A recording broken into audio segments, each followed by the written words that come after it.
Hello, everybody. Welcome and good evening. Good evening and welcome and good evening. Whatever way sounds best. Welcome to Martin and David Talk Rangers. I have renamed the show, um, just because I'm that nice a guy. That's just what I'm. Thank you. So Thank you. welcome to Martin and David Talk Rangers. Probably David, not the best time to be talking Rangers. When is it? This is Oh, very true. This is very true. So yeah, hello everybody. Welcome. Please get your comments in.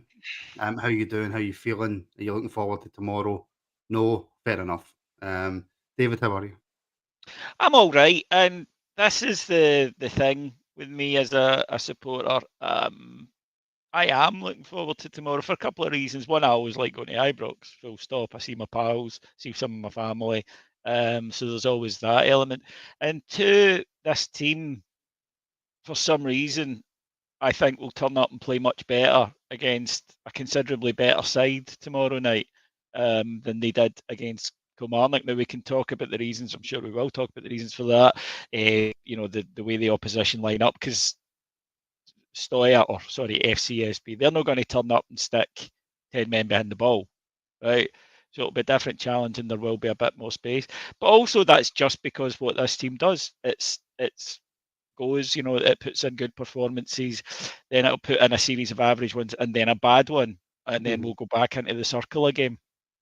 And that's what I expect from it, to be honest. So yeah, I mean, I think tomorrow night. Plus, you've got to.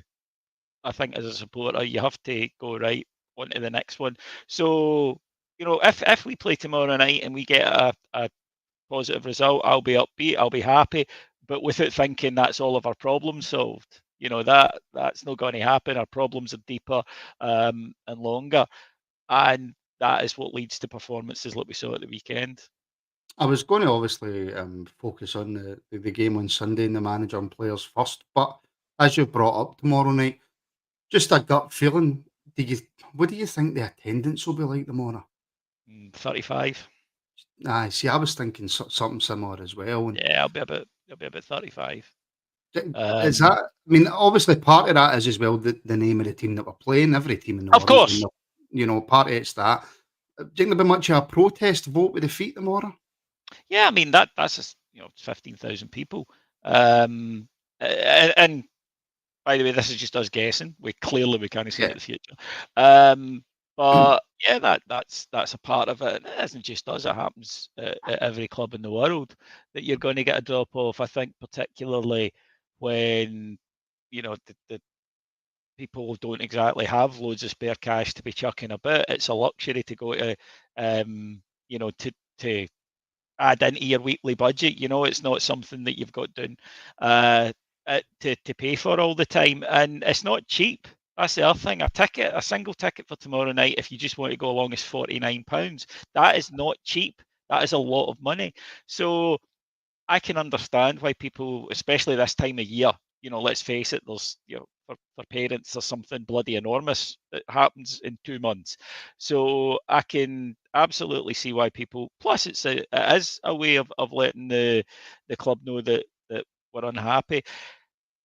The club know that we're unhappy. This is something that I think can sometimes get forgotten by the support that they think they don't hear. They don't hear how we feel. They do. They know how we feel.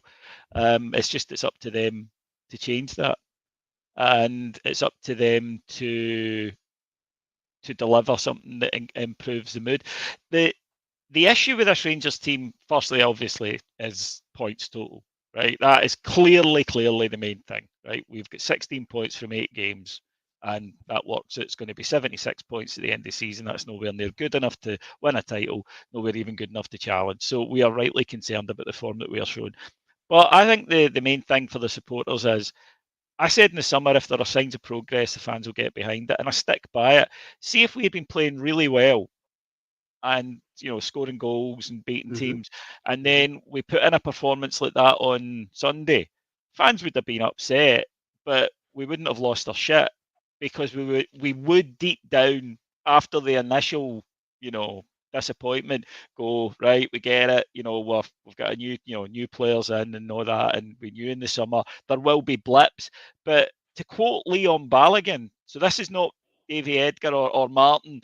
This is not us two supporters telling people this. This is a quote from Leon Balogun, a senior player, a member of the Rangers leadership group. He said, "This is not.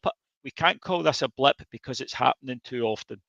And there's the problem in a nutshell. And that's direct from a first team, not us making something up.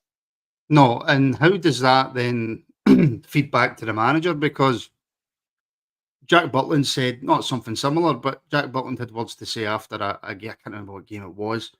And then a couple of weeks later, the manager's criticising Jack for mistakes that he's made. It seems to kind of be he picks and chooses who he criticises the manager at certain points. I felt after the Kilmarnock game as well to pull up Casa for a mistake for Kilmarnock's goal and Butland. To be fair, he said Butland was a bit all over the place, and not to then say but the initial mistakes made from John Souttar. Yeah. With Balogun coming out and kind of saying that, which by the way, he's 100% spot on. He's 100% correct. And if the manager had come out and said something like that, then I think that the anger or the feedback from supporters might not quite be what it is. But for Balogun coming out and saying something like that, David, what's the manager thinking about that? Well, it's not the first time, is it? I remember after we drew at Dundee last year, I remember Dujon Sterling coming out and he said, the manager had said, well, we actually been, he did that thing he does where he quotes statistics and stuff after a bad result, and that it wasn't as bad as maybe it looked. And Dujon came out and said, we were shit. Again, that's a quote. He said, we were shit. We need to improve. This is not good enough. Jack Butland, after the match against Lyon, we maybe needed a different kind of tactical approach. We can read too much into it, and I'd be the first to hold my hands up and say I probably do. But equally, you could, sit there and say, well, that's three players that have contradicted something that the manager has said, or at least the tone of what the manager has said. I do think, you can look at, like, for instance, why he's mentioned those two not Souttar. He's only seen the goal at that point when he does that interview in real time.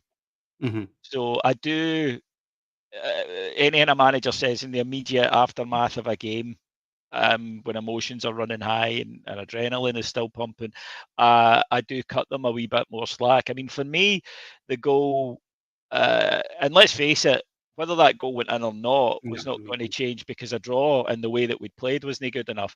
But I mean, for me, there are three errors. One, Casemiro doesn't get out quickly enough, right? That's fair enough. He doesn't. But even at that, John Souttar has an opportunity. He gets his body in front of Watkins. He's got an opportunity to deal with it, and he doesn't. And then I saw that. That was cheeky. I know, I didn't mean that. You not the listener, right? You. Right, you. Don't just in case anyone thinks I'm picking. I think it was Martin. Hello, Martin. It wasn't. It was him. But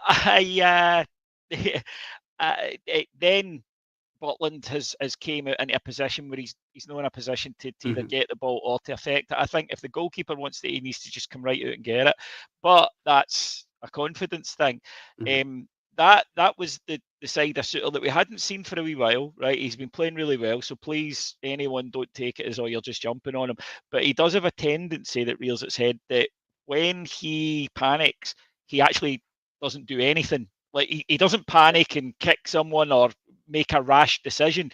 What happens to him is a sort of brain freeze when he panics, and it happened against Lyon, for example. Remember, we were all saying, why did he not go and try? That was it. It happened at Parkhead, if you remember. I think Maeda robbed him of the ball in the box. So when Souttar gets himself in two minds, rather, about what to do, he freezes and he does nothing. In that situation, his options were play it out for a corner, just deal with it, right? That's what to do. But he's thinking, should I play this out for a corner? Should I let Jack come and take it? Butland is thinking, is he going to play this out for a corner? Should I go and take that? And in the end, neither of them do anything, and Watkins nips in and scores a goal. That said, I want to be fair here. Rangers' biggest problem this season hasn't been the defence.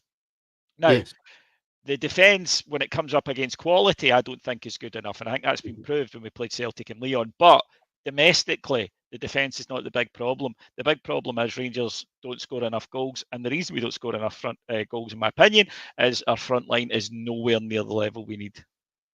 Nowhere near it. Absolutely. No. I think there was a few false dawns at the start of the season when, excuse me, obviously Dessers comes out, starts, bangs in a few goals, and he'd convinced me, and I'm thinking to myself, right, because I always try and be as absolutely positive as I humanly can be. I don't, you know what it's like. I don't want to be coming out on every single show that I do, David, and going, "We're shite, we're terrible. Dessers is pish, John Shooter's no good enough." And No. so when Dessers starts the season the way that he does, he'd convinced me, and I'm going, right, okay, hold on a wee second. We've got a striker here who's going to score not just a lot of goals, but consistently. I was fooled. Yeah. He was carrying himself differently. You know, Mhm. he did. He looked confident and sharp, and for whatever reason, that's ebbed away. I go right back to when he signed. I think it was Ronald de Boer was talking about the difference between him and Danilo, and he Mhm. said Danilo has got a more sort of consistent game. He generally plays around about a 7 or 8. He said the thing with Dessers is some weeks he's a 9, but other weeks he's a 2. Mm. And I think that's the case. I mean, he was woeful at the weekend, really, really horrible.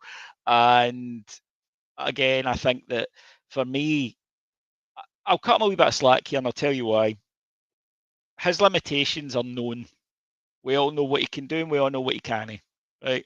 He can score goals. Right? He can get on the end of things. He cannot hold the ball up, and he cannot occupy centre backs. No. But in this system, the Rangers number 9 has to hold the ball up and occupy centre backs. So to me, he's in a system that he cannot succeed in Mhm. because he doesn't have the required skill set. It's a wee bit like, sticking a plumber in when you need a chippy. He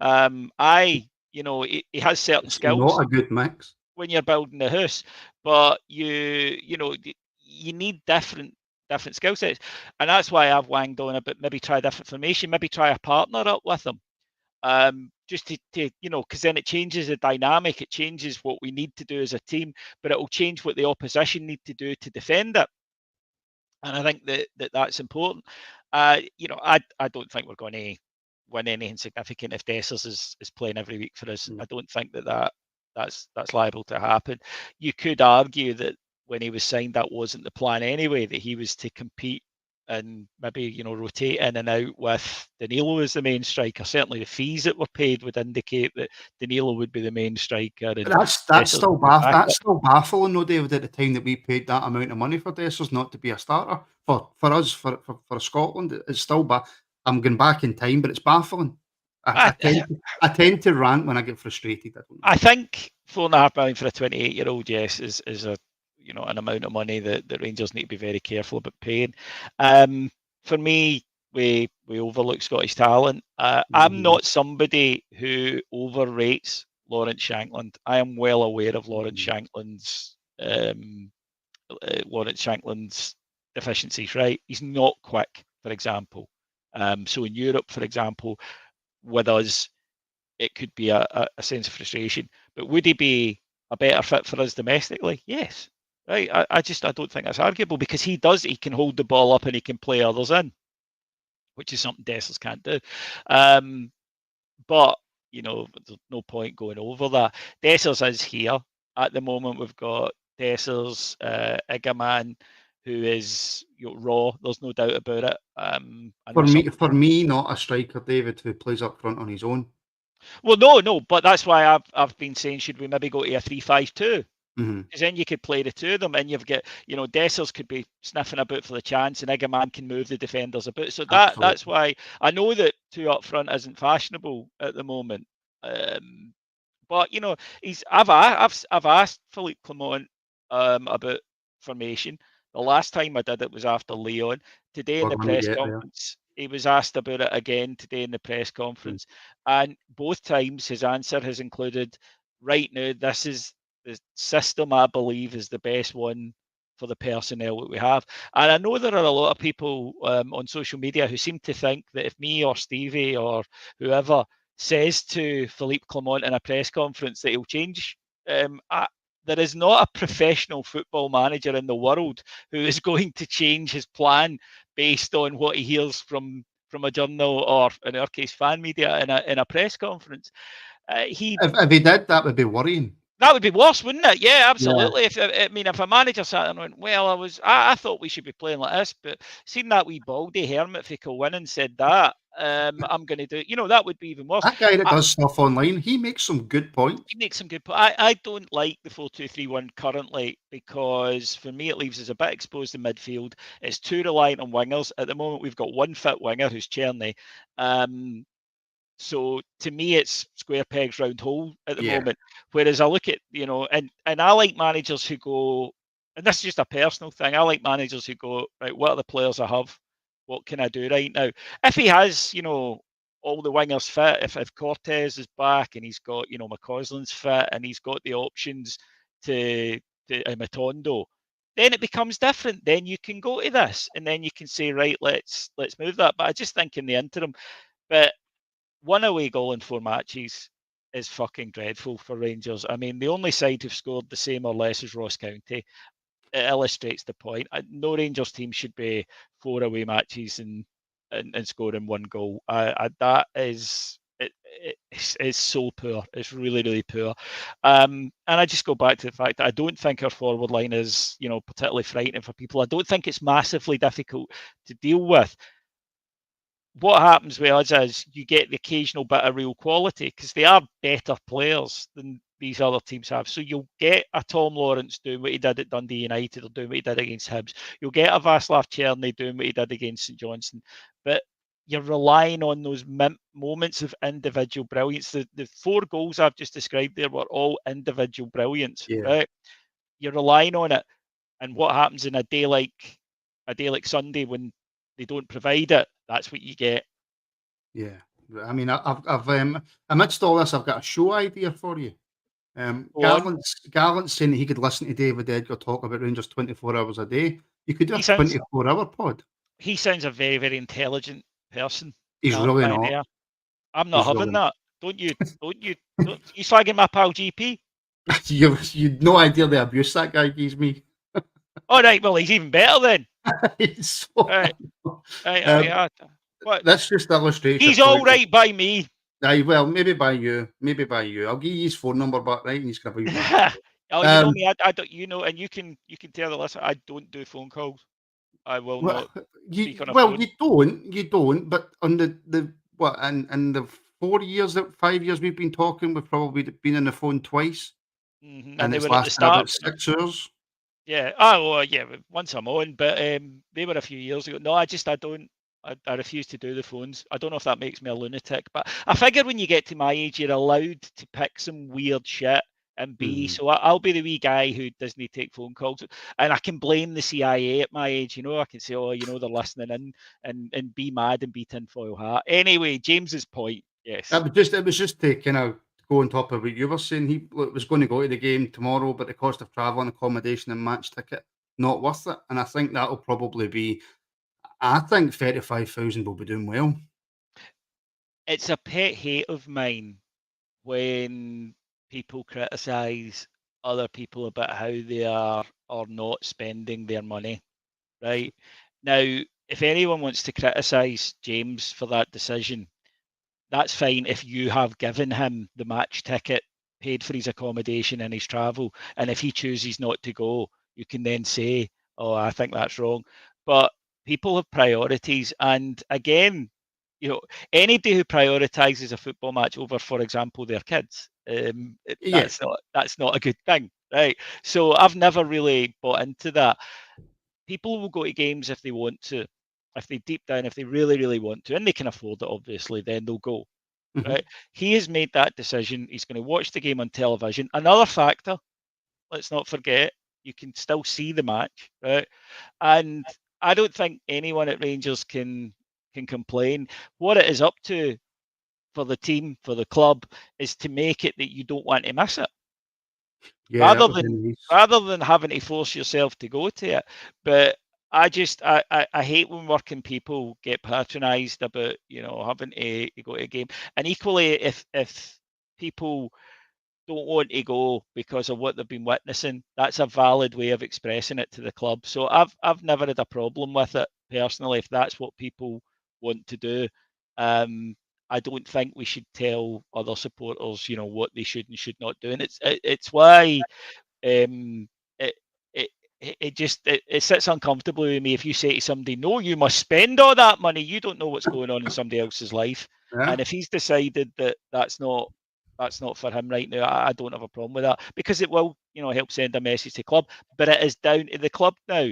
Make it that you can't miss. Make it that everybody's counting down the minutes to walk up. We can't wait to see the team. We can't wait to get stuck in. And also, here's the other thing: tomorrow night, you don't play for the people who are not there so much. There are still going to be thousands and thousands of people there, and they are still owed a performance. Mm-hmm. So it's no excuse not to deliver one. I don't want to dive into this too much because it's a conversation that, I mean, you've probably had 1,000 times on Heart and Hand. I've certainly had 1,000 times on the Rabble. In terms of behind Clement, so in terms of CEO, director of football, blah, blah, blah, blah, blah, how much support right now? Because I'm going to tie this into another question. So, because it's like doing a show where I ask you something and then it leads into something else. It's quite professional. Oh yeah, How good much for how, them. how much support behind the scenes right now is there for Clement in terms of looking ahead to January, in terms of who he's got people to talk to? Because it almost feels right now, as from the outside looking in, as it's coaching staff, Clement, Gilligan. That's it. That's all the people that's at Rangers. True, isn't it? I mean, you've got Niels Coppin and you've got people who work in the analysis, work for Coppin and that kind of thing. And you have support staff at the training centre. But in terms of, managing up the way, Mhm. uh, then there aren't a lot of people at the moment. And, I suppose on the plus side, if you want to really, really look for a positive, his relationship is direct with the chairman. Yeah. Almost quite old school in that sense. It doesn't usually happen anymore. And he does have that direct relationship with John Gilligan. But, make no mistake of the mess that is. No, and as you say, we've discussed it and discussed it. There is there is a uniformity of opinion among the Rangers support on this because there is only one feasible position on it, which is this is a mess. You have to fix this. Now, the challenge for John, and also the opportunity for John, is that he gets the chance to do that, to put people in, and then he can step down and go back into retirement again. Um, but until it's fixed, then it is going to be very difficult for us to move forward as a club. You can't separate the two issues, though, Martin, right? I mean, the lack of a CEO is not why he's picking player X or player Y or No, playing no, the no, system, no, right? no. And I think that sometimes we can have a tendency as supporters to go, you can't blame the manager because of all the background stuff, right? Or you can't blame the players because this is happening, or you know, you can there's enough blame to go about for me, and that you can, the boardroom has been a shambles, right? An absolute disaster in 2024. Not great before that, but an absolute frigging bomb site in 2024. The manager you can criticise for his decisions, like any fan at any club, you have that right. That's part of being a football fan. That's part of what you pay your money for and give your time for. And you can blame the players when they don't deliver. Of course you can, and that is kind of where I am at the moment. Now, in terms of January and whatnot, you've got Cop in there. He's working. Gilligan has said that there is money there to bring in players. There needs to be players need to be brought in. We are short in a number of positions. If Danilo isn't fit and playing regularly by Jan, even if he is, we need a striker. We need another striker in the door in January, and we desperately We've only got David the £10 million worth of strikers at the club. we do. But That's is the it going to worry. That's is it the going to worry. fit? Well, and that can be well in that case, right? See if that's the argument. and it might be, I don't know. But say if a board member was to say, well, we have two strikers, well, they're not good enough. Sell one of them, sell two of them, bring in new ones. That's, there's a counter. And I think that we need, wipers, we need attackers. We've got to get a bit better there. I think the defence you can get by with just now, and maybe look at the summer for your serious upgrades there. I don't have a problem with that. You fix the biggest problem. If you buy a house and there are leaks, you fix the bedroom first because that's where you sleep. And that's the what bedroom. I do. Yeah, well, there you go. The bedroom in this instance, to me, mate, is the striking department, because that's right now the most important thing. So I would concentrate on that area, and I think that if we had people in there, that would, it would just offset it a lot. This is a worry, and I'd love to know what the viewers think of this. So, send in your comments on this, folk, because I want to know. I was mentioning this the other day that when you get, sensible Rangers fans together without that performative thing that you sometimes get in Twitter, when people are trying to show how passionate they are and, don't back down, double down. But certainly on my site, I know on yours, that the people are more considered. And I actually, they get me to consider things I hadn't considered. And I like that, right? I like to go, I hadn't thought of that, because I think it gives you a broader picture. So, on this at the moment, is there a thing in modern coaching? And I wonder if they sometimes overrate possession as control / domination. What by that I mean is, Gio used to say it a lot. Beale would say it a lot, and Philippe Clement says it a lot. And on Sunday, he said, we dominated the second half, and he mentioned the amount of possession that we had. That is the fashion in coaching at the moment, this medium, block. You sit and you try and dominate the ball and keep control of the ball for as long, kind of post Pep, if you like, post Barca. But at Rangers, you get the possession anyway because the other teams don't want it. They're quite happy to sit there. They want to sit in their block, their low block, or, then behind the ball, as we used to call it. Therefore, I think that can be a bit misleading. And I do wonder if some of our managers over the last few years, applying the standards that they would apply at, previous clubs or in other jobs, say, but look, we had 70% possession. Yeah, I get what you mean. Yeah. And you're like, well, yes, but the other team are willing for us to have that. And I just don't know if it's as applicable to Rangers as it is at other clubs. And I wonder if our managers maybe fall into that trap a wee bit, because we didn't dominate the weekend. Yeah, we had loads of the ball, but we didn't do anything with it. Commandment created the better chances. There you go. They created the better chances. They probably should have scored more than one. Any time that we got close to their goal, it really kind of went nowhere. When the ball went up to our striker, Dessers, who had, like you say, a horrible game, as usual, couldn't hold the ball up, couldn't link the play. The wide men done nothing. Barron was non-existent in the middle of the park beside Dio. And I don't lay the blame at Connor at all. I will defend him here. Right. I'm going to ask you a question, and this is my proof of it. Although we weren't great, did you think that Kilmarnock dominated the midfield? No. Right. That's because Connor Barron who's doing two jobs at the moment. Yes. Right. Who's having to do the role of two players. That's because he is managing to batten down the hatches. What he's not able to do is do the job of three players and dominate the middle of the park. But if he wasn't playing well, we would be getting overrun in the middle of the park.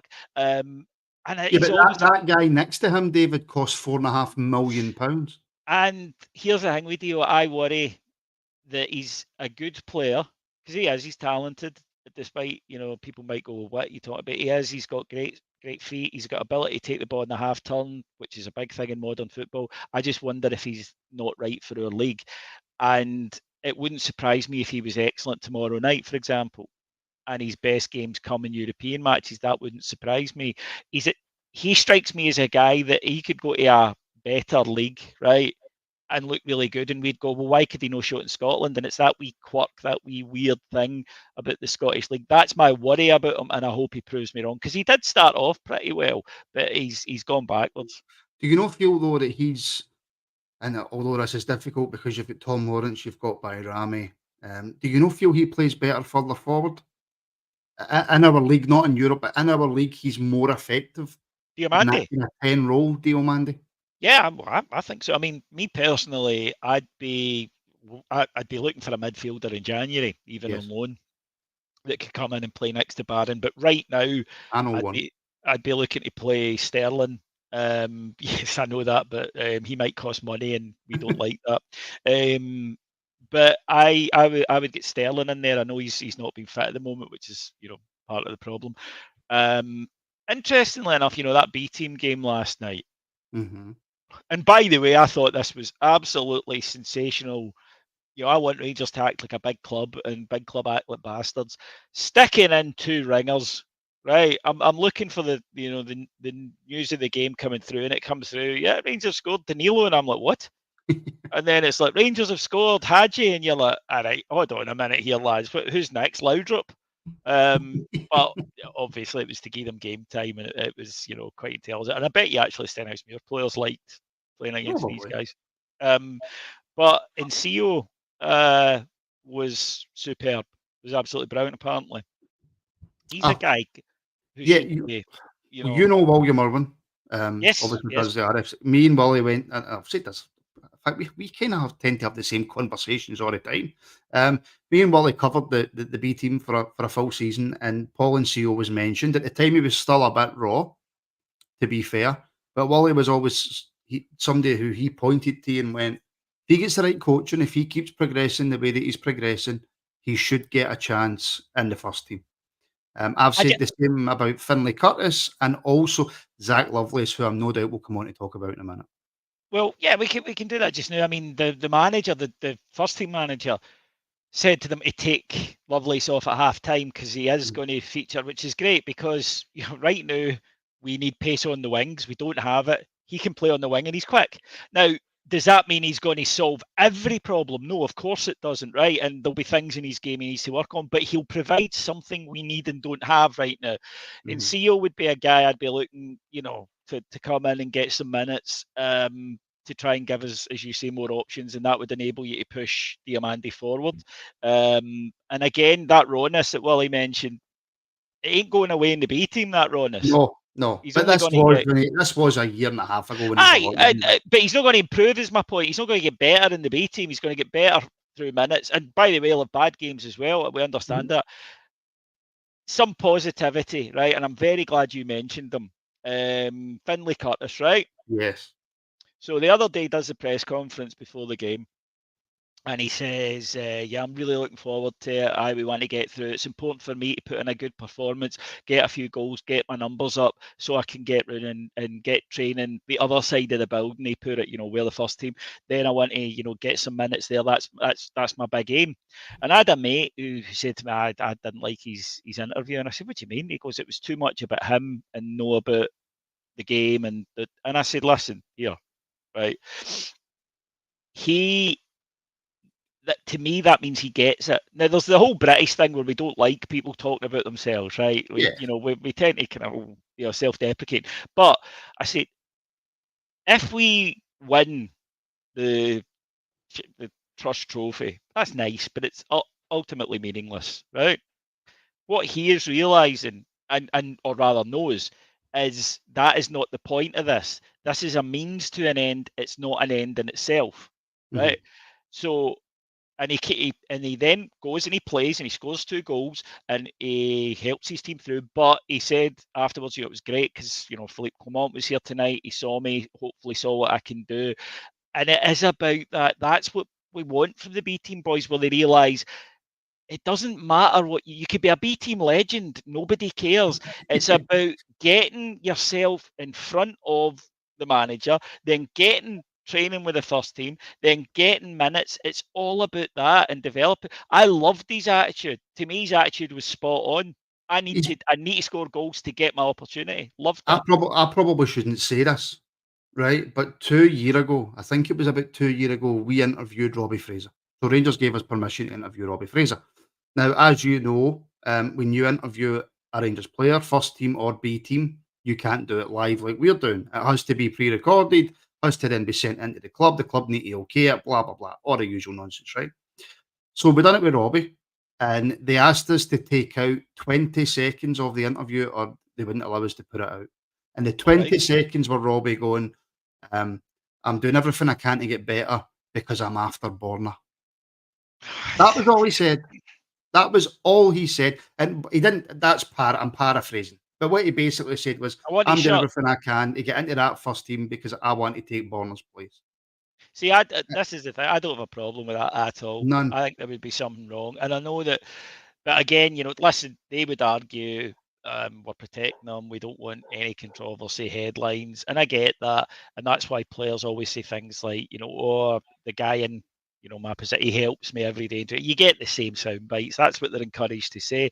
But for me, if you're in that B team and your every move is about getting yourself into the first team, I think you're going at it arse for elbow, and I think that you'll struggle.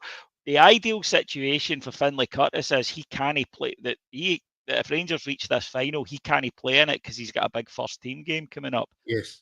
That Yeah. is the attitude he should be having, and he seems to have. But to me, he done everything right. He said, "I want to help the team to get in because I want, it's important for me to impress the manager." Then the manager comes along, he scores 2 goals, so he helps his team through. But then he's straight away going, "Yes, get to score 2 goals because it will help." Not job done, right? Not and relax. It's that helps further me along. Mhm. I want boys that are looking at the first team players, especially a Rangers team that's performing this way. And a lot of those boys are Rangers fans, let's not forget. Finlay is. Finlay's been at the Right. club since he was 7. Yes, right. Robbie as well. Is Yes. just I want those boys looking at that team right now going, that team isn't playing well. I could have a chance here. Right. Now that doesn't mean that you go and you boot your direct competition in training. That's not what it means. But it does mean that you go in every day saying, I am going to bust a gut at training today because I want the manager thinking, oh, he's on fire. I'm going to give him 10 minutes at the weekend. So, Zach was brilliant last night, told them apart for 45 minutes, and the manager went, right, great. We need that right now in the first team. Now, it again means to an end, not the end. Him being called into the first team squad isn't the end of the journey, right? In fact, the hard work starts then. So then Mhm. it's like, right, when you're in training with the first team now, if you get thrown on, you need to persuade the manager that you deserve minutes. Then in those minutes, you need to do things, right? You can't just go on and be on the field. In those 10 minutes, you've got to perform. You've got to deliver something. Now, if the manager then doesn't pick him after that, that's on the manager. It's no on the boy. Grab your opportunity when it comes along, work hard to get it and grab it. I got no problem whatsoever with a player who's got that attitude. None. Always enjoy listening to David. Speaks a lot of sense. Yeah. Martin is not bad either. Yeah. I mean, by the way, I don't know if you've noticed, but I've actually had a haircut and a I trim. did notice that because Um, I was going to come on just without even thinking. I was about to say good evening, my extravagantly bearded friend, and you're all trim. I don't do it very often because this is too much for people to be able to see. That's why I let it grow. Ah, Um, right, okay. yeah. No, I've actually been, but in my case, it's just sheer laziness. Actually, I went. You get this right. I went to 2 concerts. I had a lovely weekend up until 5 to 12 on Also Sunday Sunday. morning.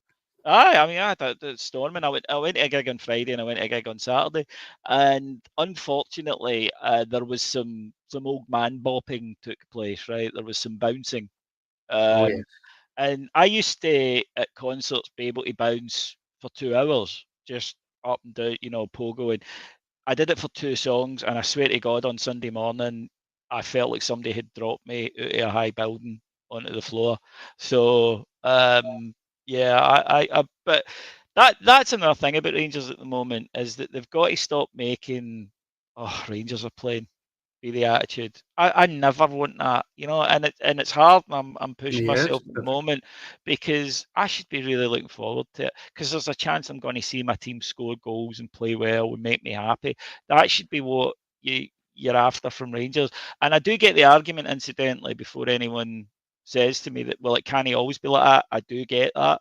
And successful Rangers teams, though, still need to win in those days. But I do get not every game's got to be brilliant. Surely some of them should. Rangers edge games. This season, I would say I enjoyed Ross County. who are not a great opponent, and with all due respect. But Ross County, that was a good performance. Rangers were bright, fluid, attacking, made things happen. And Malmo, yeah.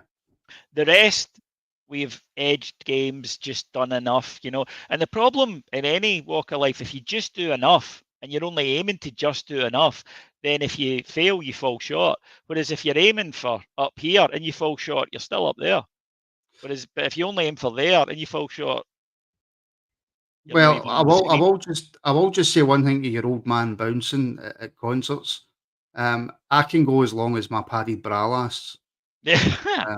So as long I've never been one for old man bouncing, David. What was funny about it was it was a band for kind of like 30, 40 years ago, and I remember being at their gigs 30 years ago. And the pit was mental, right? And it was all night. I remember at the Barrowlands, just and it was nuts.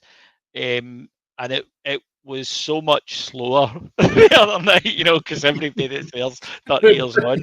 So it was, we were. It's a bit like the Rangers attack. It's just far too slow to really do So the you were the job. serial Dessers of the concert then? I was the Dessers of the concert, yes. But I just think at the moment with this Rangers team, the onus is on them. I've mentioned this before, and I apologise if I'm repeating myself, but I do think it's an important point. Clubs ask a lot of their support, right? They do. They ask us for money, first and foremost. Then they ask us at the games to get behind them, give them the extra push, European game coming up, help us over the line in this. There are times when they need to give the fans something, and Rangers are in that position right now, where they need to give us a lift. And I think Yeah. that the fans have done everything that they've been asked to do repeatedly. And I think now the onus is in the club to give us a lift. And if they manage to do that, then you'll actually see that the fans then, will help lift them up. It becomes a two-way relationship. But right now, the fans are flat because Rangers have made us flat, not because we're a shower of, whatever, or, ungrateful or all the rest of it, or glory hunting, some of the words that you get mentioned, like glory. It's up to the team, it's up to the management, it's up to John Gilligan. They all have to deliver to help us up. And then they'll get the rewards if they do so. But right now, the onus is on them, and they should be taking that responsibility. Remember I talked about that segue? Mhm. Right, well, I've got to do that segue now. I just, Billy Connolly, when he would tell a joke and then he would go off on a mad tangent and then he would eventually come back to the joke about an hour later. Well, that's my Absolutely. segue. That's my Right. segue. So the segue on the manager then, when I asked you about an hour ago, or however long it was, about how much support is he getting from up top, etc. And of course, you mentioned that doesn't excuse what's happening on the pitch. From the listeners of Heart and Hand and the feedback that you're getting, and I'll come in with mine in a minute, what's your sense on the support the manager has left from the fans? You know that old joke about if there were two Rangers supporters stranded in a desert island, there'd be three Rangers supporters club at the weekend, right? It's an old joke, and there's a bit of truth. Like all cliches, there's a wee bit of truth in it initially. I have rarely seen the Rangers support quite so uniform in its opinion on this. Mhm. Now, interestingly enough, I don't think the vast majority are currently calling for him to go. Right? I don't think that, but it's not because they believe he'll turn it around. It's because they're going, we can't keep sacking managers. What's the point of sacking him anyway? Now that would go in a positive direction if Rangers start winning, but it could go in a negative if Pataudry next week is looking like a very big Mhm. match for Philippe Clement personally. But the majority, and you do obviously, I'd say it's 90-10, certainly for the guys I talk to, and Yeah. that's thousands of people like that I read and listen to and whatnot. I'd say it's about 90-10 where there's a 10% going. It's a rebuild. It takes time. We knew there'd be bumps. It'll take a wee while to build up. And then of that 90%, I'd say half of them are, I don't have any great hope they'll turn it around, and the other half are, he's no going to turn it around. But I've rarely seen such a uniformity, as I say, of that level, and it's because this is not knee jerk. This is not based on one result. And anyone who I think who's trying to say, oh, it's because we get beat at Kilmarnock, everyone's losing their shit. It's not that. It's what we've witnessed since March. It's 6 months later. It's the fact that Rangers, I would argue, well, for 3 years have got progressively worse. But we even seem to have got worse from last season. And we certainly... Had he not said at the beginning of the season, David, do you think, or had the board as well not used the word rebuild, then we would be having a very different conversation right now? If they'd been more upfront about what it was, yeah, more honest about it, which is, by the way, we've allowed this wage bill to spiral out of control. So there's some tough medicine to be had, which means, getting the players out and bringing in younger guys that we might be, because we need to get the trade model going. But then this is something... But Aberdeen's killed that argument, completely killed that argument. But then this is something I say all the time. It's if you treat fans like adults, you'll get adult reactions. And when football clubs don't, and then they, in my opinion, if they try to hide things or just put out certain things and maybe shy away from other things, then don't be surprised when people call you out for it down the line. I think if they'd said, right, this is going to take 3-4 windows, because it is, because clearly after one window we're not there. This is not a title winning team, so it's at least going to take 2. But realistically, minimum 3. If they'd said that, if they said the plan is for next season, we're going to build something, we are going to, of course, try and go and win the league.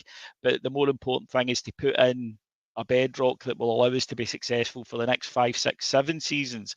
Had they done that, then I think that we might have, we might have had a better reaction. But no Rangers team can put in a performance like they put in, Martin, on Sunday and not expect criticism, because it was woeful, right? It failed at pretty much every level. Stupid goal conceded, creativity absolutely zero, no pace in the side, no work rate, or certainly not outworking the opposition, and playing at a really slow rate.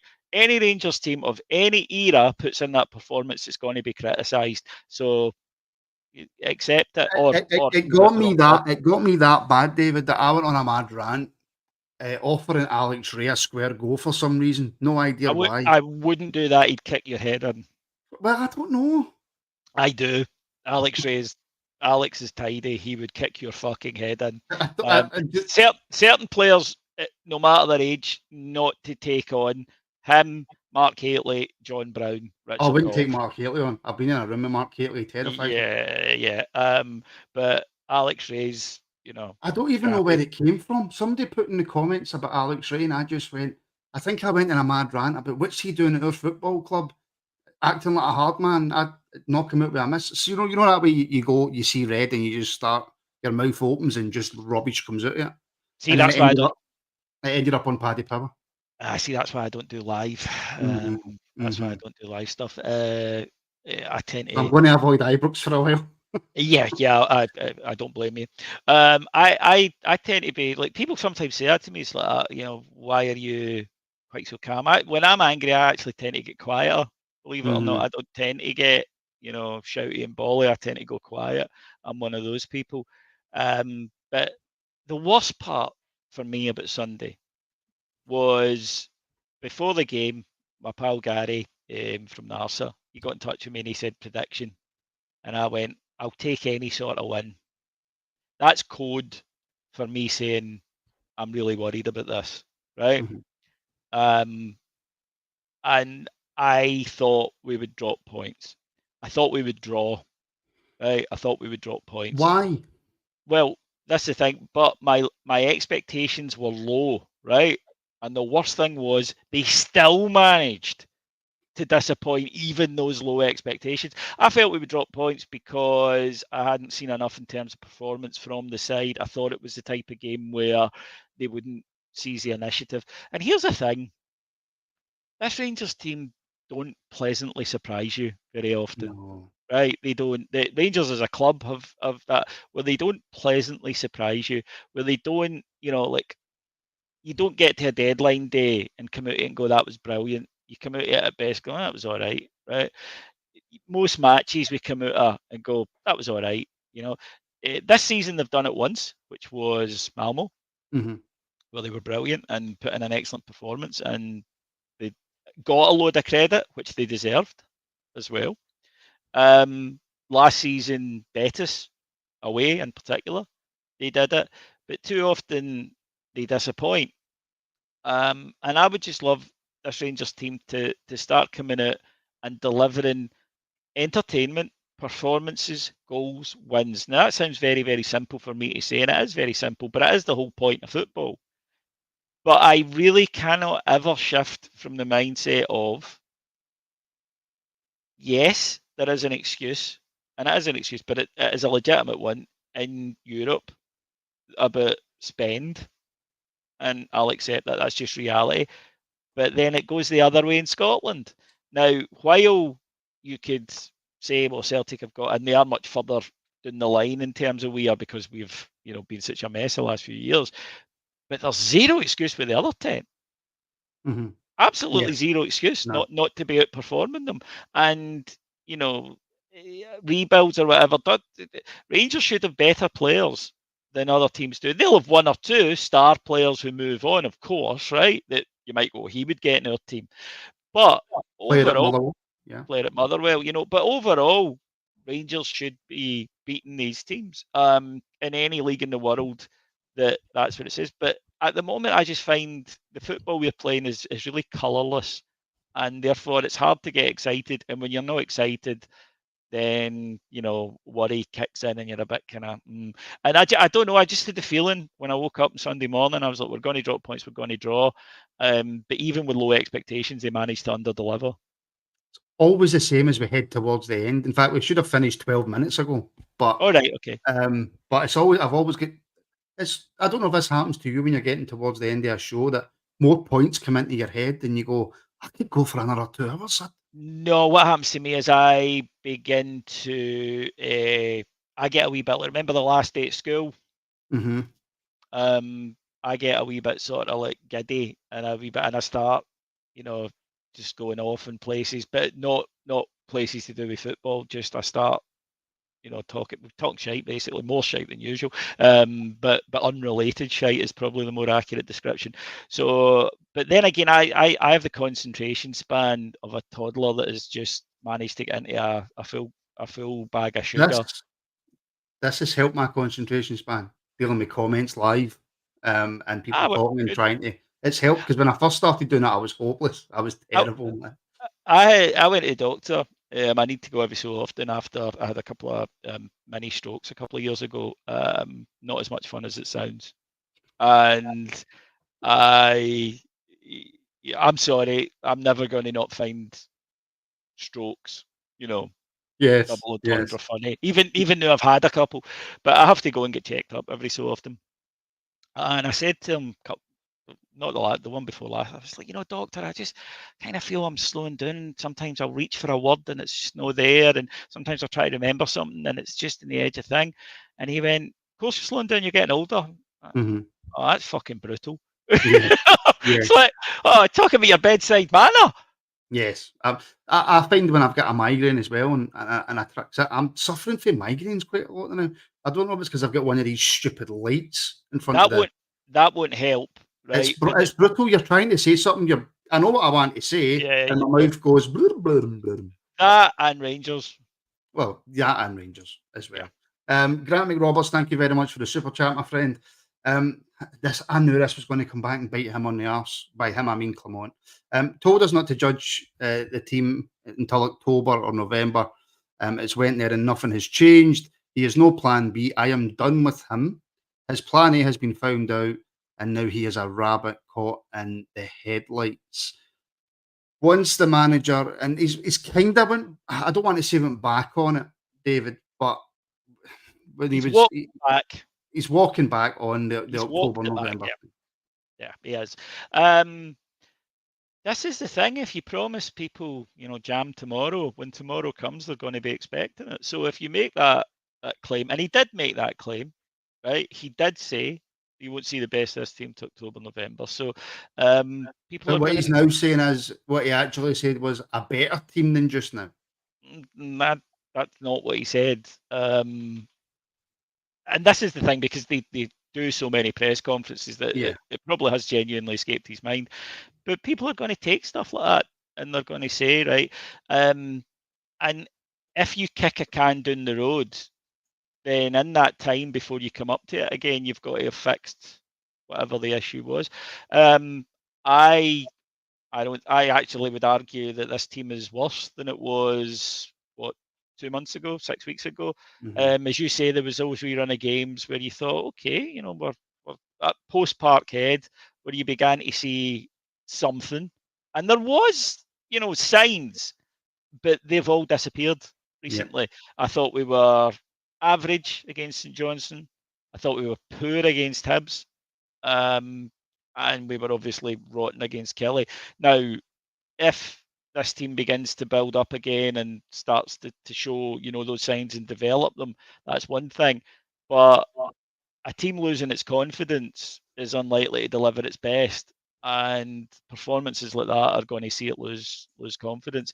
We've 3 games coming up now, right? The next 7 days from tonight, this time next week, obviously we'll be at Pittodrie. Win those 3, you bought yourself space, room, everything, right? Pressure goes right down. People start to get buy-in. This is what I mean a bit earlier, where the onus is on them. They need to view this and say, here's an opportunity, lads, with 3 games, 2 of them at home, right? 2 of them at home, 3 games, 2 of them at home. Win the 3 of them, and, suddenly things are looking a lot better. I'd be taking that as an opportunity. I'd be looking at that going, that's my controllable. You control the controllables. It's FCSB tomorrow night. It ain't Leon. It ain't Tottenham, right? It's the fixture computer has worked out quite well for us here. I would be looking at that. There's nothing to fear, or there should be nothing to fear there, right? If you're professional, if they go out and they half-arse it, they'll get beaten. We know that. But they should be saying, to each other tomorrow, I am going to turn this round. The manager should be saying, I am going to turn this round. If it goes badly, then it'll get worse. But I want players who look at it as an opportunity to make things better, rather than fearing that it's going to get worse. Because if they're in that latter camp, then they ain't going to cut it at Rangers. So I want guys who should be coming in the tomorrow night going, here we go, I'm going to kickstart something here, I'm going to get them singing my name. And we'll see. But results in football do not lie over a period of time, right? You can get away with it for a week. I mean, a good example down south at the moment, Newcastle, who were not playing well at the start of the season, but they picked up a few wins. But it's reverted now, right? Because you can't outrun it forever, and now they're actually not winning games. But their form hasn't dramatically changed either way. It's just that they were winning games, and that, right, over a period, results will tell. And it doesn't matter what you think or what I think or what the listeners think, because football has got a bloody good metric for telling you where a team is at. It's results, it's league tables. And in a week's time, it's going to be November. Somebody, incidentally, at Rangers needs to tell them to stop talking about new players just in the building. They are not just in the building, right? If I tried at any job I've been at after 6 to 8 weeks to say, well, I'm brand new, I would have been laughed at, right? It's But so annoying. It's so annoying. it's just it's something he reaches for, and it fancies, even if he deeply believes it, by the way, fans just don't want to hear it. So No, there's no point. he There's no needs point to getting stop away it. with it. But if they, if this team is serious about improving their own situations and easing the pressure and making it a happier place to go to work, this is what they need to deliver. If they do it, then they will get praise. We're a fair support deep down, right? We rant and rave, but we're a fair support. If they deliver 3 good wins, right, and we go into November on a high, they will have space to develop and grow, and the confidence levels will go up. If they put in 3 poor performances, then they will get the criticism that they deserve, because they're at Rangers, they're on big wages, and that's life in a big city. I've got about 18 things to take for that and come back to you with, but we just simply don't have the time. So you've got 30 seconds to answer a question from a member who has helped me out quite a lot, hence why I'm bringing it up, even though we're on the hour.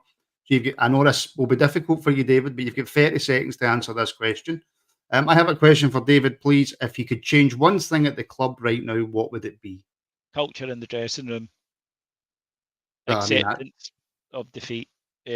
Culture at the on the pitch. I'd get pace into a team. I'd change the formation. Off it, you don't need to be a business genius to know that a business that doesn't have people in senior positions for months at a time ain't going to be successful. So all of those things. But for me, culture. I think that I either want a dressing room of winners or people who will kick themselves, each other, their grannies, you and me, to be winners. And that might mean, by the way, that you take guys who are younger, who've got that right attitude, and you put them into the side just now. Not, they'll have bad games, but they'll come out of it. That's the thing. See guys with that attitude. mm-hmm. See, your Kevin Thompsons and your Mark Hateleys or whatever, right? They would come through that. So that's what I would change at the club. Let's not forget, by the way, they've got a lot going for them. That's a first-class training facility. Yeah. Right? It really is. It's a brilliant training facility. There's no reason not to be the fittest team in Scotland. None. There's no reason that you shouldn't be expecting to win every single game. I think there's too much currently at Rangers of people settling for stuff. Never settle. Always, what could I do better? What could I improve on? What could be better here? That is what I want at Rangers. Always striving. And at the moment, when I see, it's just being, it's a tough game. It's the pitch down here. Fuck all that, right? You're at Rangers. You need to deliver, right? And have the attitude of, I'm going to deliver. And if I don't, I'm going to work doubly hard next week to make sure that I do.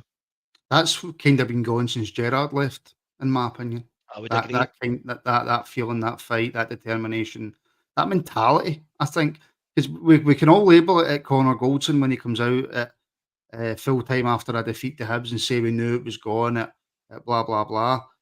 Gerrard didn't stand for any of that. He really didn't, and that's because he had that mentality as a player. That's exactly it. It needs to be just that. And like I say, if there's guys in there who don't have that mentality, then take them out of the team. If there are younger boys, because you should be cocky when you're 19, 20, right? I mean, Robbie Fraser's got that attitude. Finlay Cut, as we discussed earlier, Finlay Cut has that attitude. You should think you could take on the world at 19. And the reason for that is that because you don't know what you learn as you get older, you can sometimes that just having that attitude, you feel that you can take on the world, and sometimes you can. And just give us as fans something to believe in. Give us some hope. Right, this is why the attitude and the mood rather among the fans is what it is because they've stripped away all the hope. Give us some hope, and then you will actually begin to get the rewards. But only they can do that, mate. I just want to be happy on a Monday morning. Absolutely. That's it. That is it. David, thank you very much. Pleasure as always, my man. Yes, 40 minutes we say, and it's yet to go under an hour, which is good. See, so the people watching you are getting more than what you're supposed to, so you shouldn't be happy. See, we over deliver. Yes, absolutely. Well, David does most of the talking, right? And I just asked the question. But yeah, I'm happy with that. So thank you, David. Thank you, everybody, for tuning in. Please like, share, and subscribe and all that. If you haven't already, go and follow Heart and Hand on Twitter, Patreon, all the good places where you get your podcasts as well, because there's not just stuff behind the paywall, David, as I get accused of, even though I do about 6,000 podcasts a week. You also upload stuff onto YouTube as well. Oh yeah, I mean, loads of stuff goes up on YouTube. There's at least there's usually 3 podcasts a week plus 3 or 4 videos go up. So there's plenty there. They quite honest about the reason we have a paywall is the stuff's good. I think it deserves that audience. You get a lot on there as well. It's very good value. and I like to pay my contributors. It's that simple. They put in the time and effort and the hours, and I like to give them a reward for it. And also, fuck it, I don't want to have a real job. Look at me, for fuck's sake, right? Look at me. I'm a mess of a human being. I'm a fucking shambles. You want to send me into the real world? No, come on. That you're not doing anybody a favour. So keep people like me off the job market. But no, all joking aside, there's loads of great content in there. We're very, very proud of it. It is 50p a week, so I really don't think we're being unreasonable. Well, yeah. How many shows a day? 5 shows a day. So I really don't feel guilty about what we charge people, but No. but I do give away a chunk of money, and actually I give a hell of a lot to Rangers as well. We've put in, since we started Patreon, which is 2017, and we've put in, I think, 170 grand into Rangers in that time. So Rangers do benefit from it as well. That's why I always you should have a say on transfers then. Yeah, that's why I always laugh when people say to me, oh, you're a freeloader, and I'm like, freeloader? I've got the most fucking expensive season ticket at Ibrox. Yeah. I'm 20 grand a year for it. So yeah, but all joking aside, all we want, you, me, the listeners, all we want is a Rangers team that makes us smile, and only that club can provide that. So well, over to you, lads. I feel like Shawn Michaels. But you're about to chuck me through a window. No, I've just lost my smile. All right, okay. As he said in the olden days. But yeah, are you paying Gallant, by the way? Because he's been up your arse in the comments all night. He's just intelligent. Nah, he's really not. What do you want? He's just, listen, the fact that we've got a discerning listenership, right, is something to be proud of, and there's you sitting criticising it. No, we've got. See, our listenership right now are sitting in smoking jackets in front of bookcases, swirling brandy like this, right? And I bet even when they light a cigarette, it's through one of the. Oh yeah. So your fingers don't get yellow for the nicotine. Classy buggers. Yes, well, maybe your audience, not mine. Yeah. Listen, everybody, thanks for tuning in. We're back tonight at 9:00 on the YouTube membership page, and then we're back tomorrow at 12:30 for the afternoon rabble. And David, I'll see you in 2 weeks. 2 weeks, yep. Look for hopefully a happier bunch of bears when we're back. Better be.